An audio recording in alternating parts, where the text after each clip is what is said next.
World કપની ધમાકેદાર શરૂઆત. અર્જેન્ટિનાના superstar Lionel મેસીએ એલ્જેરિયા સામે ઇતિહાસ રચી દીધો છે. આવો જાણીએ આ યાદગાર રાત વિશે. કેન્સાસમાં રમાયેલી મેચમાં મેસીએ 17મી, 60મી અને 76મી મિનિટે ગોલ કરીને હેટ્રિક નોંધાવી હતી.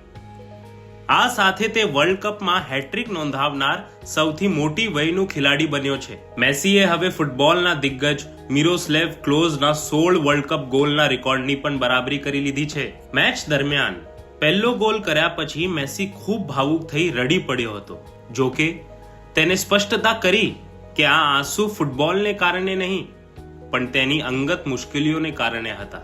મેસી હવે 200 આંતરરાષ્ટ્રીય મેચ રમનાર વિશ્વનો માત્ર ત્રીજો ખેલાડી બની ગયો છે.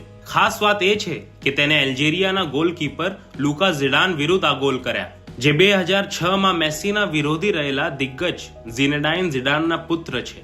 મેસીનું આ પ્રદર્શન ફૂટબોલ પ્રેમીઓ માટે હંમેશા યાદગાર રહેશે. હું અભિકલ્પ, કેમેરામેન રમેશ જોડે સ્પોર્ટ્સના આવા જ અપડેટ્સ માટે જોતા રહો મુંબઈ સમાચાર.